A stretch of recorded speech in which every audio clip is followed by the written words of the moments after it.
भारत ने अपनी दूसरी पारी को घोषित कर दिया है। ऑस्ट्रेलिया को 534 रनों का लक्ष्य दिया गया है। पर्थ टेस्ट में टीम इंडिया ड्राइविंग सीट पर आ चुकी है। पर्थ टेस्ट में भारतीय बल्लेबाजों का जलवा यशस्वी के बाद कोहली ने भी शानदार सेंचुरी जड़ दी है। कोहली वो खिलाड़ी जो एक बार ऑस्ट्रेलिया के दौरे पर पूरे दौरे में 4 शतक लगाने का कारनामा कर चुके हैं, लेकिन यहां पर जब पर्थ में टेस्ट शुरू हुआ, पहली पारी जब भारत खेल रहा था और दूसरी पारी जब भारत खेल रहा था, ऐसा लगता था किसी छड़ी का जादू हुआ है पूरी की पूरी टीम के ऊपर। और क्या ये वही टीम है जिसने पहली पारी में वो प्रदर्शन किया था, जिसके बाद तुरंत बाद उसी दिन ऑस्ट्रेलिया भी खेलने आ गई थी। लेकिन वो दिन पूरा पहला दिन बॉलरों के नाम था। भारत के बॉलरों ने भी वैसा ही प्रदर्शन किया और आज दूसरी पारी में विराट कोहली ने सेंचुरी जड़ दी। उससे पहले यशस्वी जायसवाल ने यह बता दिया और दिखा दिया कि टी20, वनडे और टेस्ट खेलने में जो एक रेखा है, उस रेखा को किस तरीके से डिफाइन किया जाता है। बेहतरीन खेल दिखाया यशस्वी जायसवाल और केएल राहुल ने। केएल राहुल हालांकि 77 रन पर विकेट के पीछे लपके गए, लेकिन यशस्वी का खेल अद्भुत रहा। मनोज जोशी जी हमारे स्पोर्ट्स एडिटर मेरे साथ इस वक्त जुड़ गए हैं।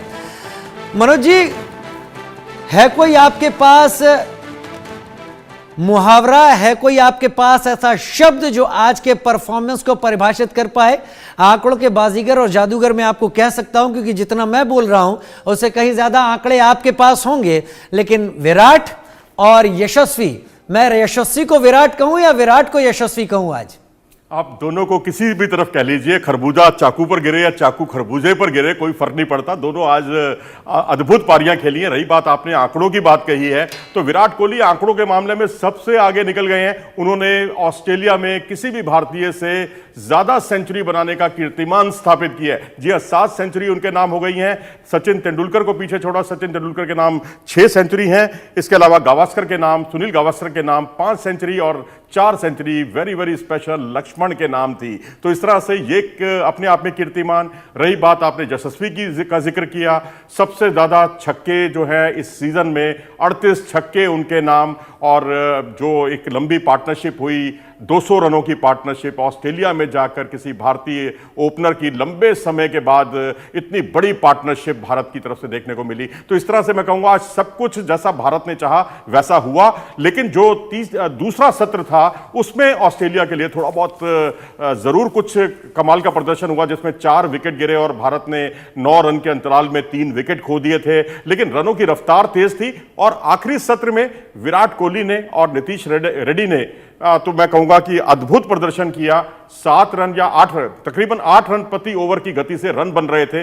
लग रहा था कि टी20 और वनडे क्रिकेट जो है वो सफेद कपड़ों में खेला जा रहा है। सफेद कपड़ों में खेला जा रहा है टी20 और वनडे क्रिकेट। और ये इसलिए भी क्योंकि इस मैच को मैं भी देख रहा था। अमूमन जो वक्त होता है ऑस्ट्रेलिया में मैच शुरू होने का, उस पर भारतीय जगने में थोड़ी देर कर देते हैं या लेट हो जाते हैं। लेकिन आज देखकर ऐसा लग रहा था कि इस मैच को तो, ये मैच तो देखे जाने के लिए ही बना था। बाउंसी पिच है, तेज पिचें हैं ऑस्ट्रेलिया की। कितना आसान है पर्थ की पिच पर सेंचुरीज जड़ देना? बहुत बड़ी बात है, क्योंकि ये जो है दुनिया के सबसे तेज ग्राउंड्स में से एक है, क्योंकि यहाँ गेंद काफ़ी बाउंस होती है, उछाल काफ़ी लेती है। और ब्रिस्बेन गाबा के बाद यहाँ सबसे उछाल भी होती है। यहाँ पर अगर ऑस्ट्रेलिया के ग्राउंड्स की बात करें, बेशक यहाँ का ग्राउंड स्विंग के मामले में दुनिया के टॉप 10 में भी ना आता हो, लेकिन ऑस्ट्रेलिया में ये नंबर 1 है। ऑस्ट्रेलिया में यहाँ स्विंग भी बहुत ज़बरदस्त होती है। तो यहाँ अगर मिचेल स्टार्क, कमिंस और हेजलवुड, दूसरे छोर पर इनकी त्रिमूर्ति, जो आज की दुनिया के जो जितने भी क्रिकेट प्लेइंग कंट्रीज हैं, टेस्ट प्लेइंग कंट्रीज हैं, उनमें सर्वोपरि मानी जाती है। उनके सामने यदि यशस्वी जायसवाल अपने पहले ही दौरे में सेंचुरी बनाते हैं तो वो बेजोड़ है, अद्भुत है और मैं कहूँगा बेमिसाल है। और वो भी तब जबकि पहली पारी में वो 0 पर आउट हुए थे और दूसरी पारी में उन्होंने सेंचुरी बनाई और सेंचुरी बनाकर सबका दिल जीत लिया।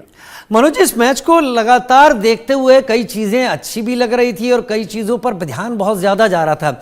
मैंने ख़ास तौर पर इस मैच के जो 2 कमेंटेटर थे, एक तो लीजेंडरी रवि शास्त्री जो भारतीय क्रिकेट खिलाड़ी रहे हैं और लेफ्ट आर्म स्पिन करते थे अगर मैं गलत नहीं हूँ तो, और दूसरा वसीम अकरम जो कि पाकिस्तान के थे। लेकिन लेकिन दोनों कमेंट्री के दौरान एक बात बहुत ज्यादा रिपीट कर रहे थे। वो कह रहे थे इतनी थकी हुई ऑस्ट्रेलियाई क्रिकेट टीम आज तक नहीं देखी।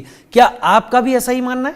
मेरा थोड़ा सा डिफरेंट है इस मामले में। मैं थकी हुई टीम तो मैं इसको इसलिए नहीं कहूंगा, ठीक है, वसीम अकरम, रवि शास्त्री बहुत बड़े खिलाड़ी हैं। अकरम का तो खैर जवाब नहीं, लीजेंडरी प्लेयर ऐसे शताब्दियों में पैदा होते हैं, एक शताब्दी में पैदा होते हैं ऐसे वसीम अकरम जैसे खिलाड़ी।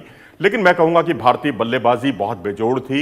उन्होंने उनकी, अगर हम इसको इसी बात को मैं दूसरे तरीके से कहूं कि भारतीय बल्लेबाजी ने उनकी गेंदबाजी को बिल्कुल बौना बना दिया, तो शायद ये कहना गलत नहीं होगा। क्योंकि अब हैजलवुड पर आप देखेंगे कि जो ड्राइव लगाना बहुत आसान नहीं था, और वो सब के सब भारतीय बल्लेबाजों को बैकफुट पर खिला रहे थे।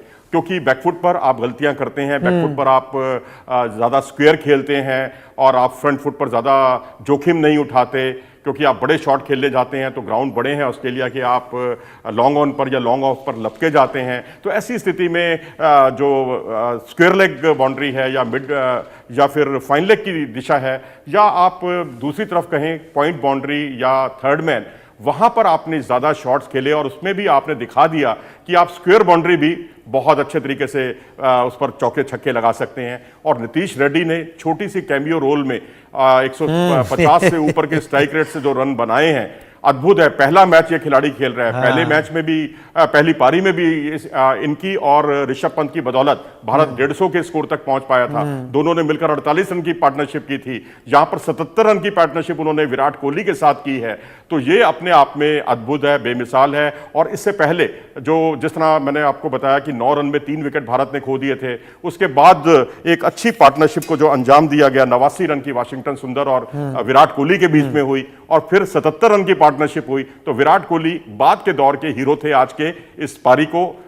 जो 534 रन का लक्ष्य दिया गया, जो नामुमकिन सा लक्ष्य है, अब बस हमारा इंटरेस्ट इसमें यही है कि भारत कितने अंतर से ये मैच जीतता है। रेड्डी को कैमियो रोल में मनोज जी देख रहे हैं। कैमियो रोल दर्शकों वो होता है जो आता है, हिट करता है और छाप छोड़ता है और निकल जाता है। इस तरीके के कई सारे कैमियो रोल बड़े कलाकार फिल्मों में करते रहे, लेकिन रेड्डी का एक कैमियो रोल था या नहीं था, इस पर चर्चा बहुत होने वाली है। आपने कहा कि बैकफुट पे खिलाने की बहुत कोशिश की, और मैंने वो पाईग्राफ देखा जो यशस्वी जायसवाल को लेकर सामने आया था, और वो पाईग्राफ कह रहा था कि यशस्वी ने बैकफुट पर ही बहुत अच्छे शॉट्स खेले हैं। करीब 32-33% शॉट उसी रीजन में उन्होंने बैकफुट पर जाकर मारे हैं। तो क्या तोड़ हासिल कर लिया पहले ही मैच में ऑस्ट्रेलियाई बॉलिंग का?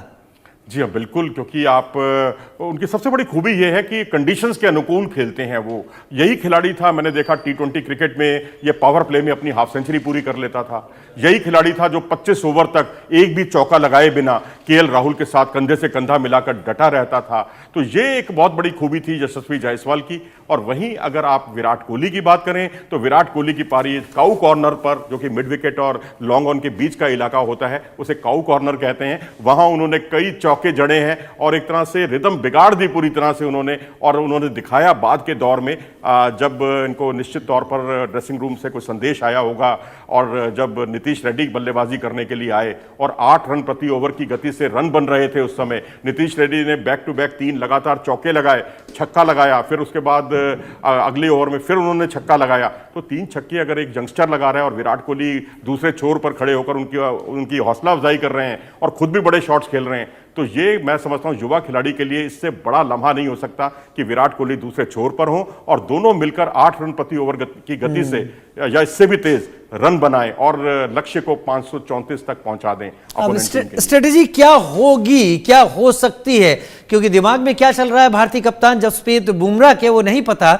लेकिन अब स्ट्रेटेजी क्या होगी ऑस्ट्रेलिया के खिलाफ, कैसे बॉलिंग करेंगे? पिछली बार तो 5 विकेट हॉल ले गए, इस बार मैं तो यही कहूंगा कि स्ट्रेटेजी यही होनी चाहिए कि आप विकेट पर जाएं, आप रनों की चिंता न करें। रनों का अथाह भंडार है भारतीय बल्लेबाजी, भारतीय टीम के पास, क्योंकि इसमें आप प्रयोग कर सकते हैं। यदि आपके पल्ले रन नहीं थे, देखिए 150 रन थे पहली पारी में, तब भी हमारे जो गेंदबाज हैं उन्होंने 46 रन की बढ़त दिलाई, इतने लिमिटेड रिसोर्सेज में भी। लेकिन अब आपके पास लिमिटेड रिसोर्स नहीं है, अब आप उनको जो है आगे भी खिला सकते हैं, यानी उनको आप ड्राइव के लिए आमंत्रित कर सकते हैं और उसमें लॉन्ग ऑन लॉन्ग ऑफ पर कैच होने की संभावना भी रहेगी। तो ये बल्लेबाजों ने, मैं कहूँगा, काफ़ी कुछ जो काम है वो आसान कर दिया गेंदबाजों का। अब आप विकेट पर जाएं, रनों की चिंता ना करें, रन अथाह भंडार है, रनों पर लगाम लगाने की आवश्यकता नहीं है, क्योंकि अभी पूरे 2 दिन है और आज का खेल बाकी है। यहां भी अगर कोई विकेट भारत को मिलता है तो वो एक तरह से बोनस होगा। और एक अच्छी खबर, अभी मेरे हाथ में अभी मोबाइल आया, तो अभी एक अच्छी खबर मैं श्रोताओं को बता दूं कि 1 विकेट गिर गया ऑस्ट्रेलिया का,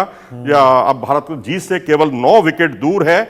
और जो आउट हुए हैं, आउट होने वाले जो बल्लेबाज हैं वो हैं मैक्सविनी, जी हां, नाथन मैक्सविनी, जो डेब्यू कर रहे हैं उनकी तरफ से, वो 0 पर आउट हुए, 4 गेंदों का सामना किया और बुमराह की गेंद पर वो एलबीडब्ल्यू आउट हो गए। क्या बात है। कितना समय बचा है आज का खेल खत्म होने में, और 534 रन का जो टारगेट है मनोज जी, वो क्या अगले 2 दिन के लिए सफिशिएंट आप देखते हैं इस फास्ट पिच पर? 20 से 25 मिनट बचे हैं। आपके सवाल के पहले हिस्से का जवाब दे दूं, और दूसरा हिस्सा आपका सवाल है कि 2 दिन पर्याप्त, बिल्कुल पर्याप्त है जी। मैं तो ये देख रहा हूं कि शायद कल ही ये पुलिंदा चाय काल या चाय के 1 घंटे आधे घंटे के अंदर अंदर बन जाएगा, और 5वें दिन ये आराम करेंगे, अगले टेस्ट मैच के लिए इन्हें आराम भी मिल जाएगा। तो अब क्योंकि WTC की जंग है और उसमें 4 मैच भारत को जीतने हैं 5 में से, और ये भारत ने उसका एक टेलर दिखा दिया है पर्थ में ही। और यहां से अब मैं समझता हूं कि 4 टेस्ट मैच अगर आप ना भी जीत पाए, 3 टेस्ट जीतकर सीरीज भी जीत जाएं, तो भी आपको अन्य टीमों के परिणामों पर निर्भर रहना पड़ेगा, लेकिन आपके चांस रहेंगे। लेकिन 2 मैच नहीं जीत पाए तो आप होड़ से बाहर हो जाएंगे। तो ये आपने आधा काम जो है करने की तरफ हम लोग अग्रसर हो गए हैं, और आगे की राह जो है भारत के लिए, मैं समझता हूं मनोबल बढ़ाने वाली ये जीत होगी भारत की। और उसमें गेंदबाजों का आपने कहा 5 विकेट उन्होंने चटकाए थे, लीजिए 6ठा विकेट। मैं तो कहूंगा कि शायद आपकी जुबान पर सरस्वती का वास है। आपने कुछ देर पहले ही कहा था कि बुमराह कुछ करेंगे, और बुमराह ने कर दिया, पहला विकेट चटका लिया है।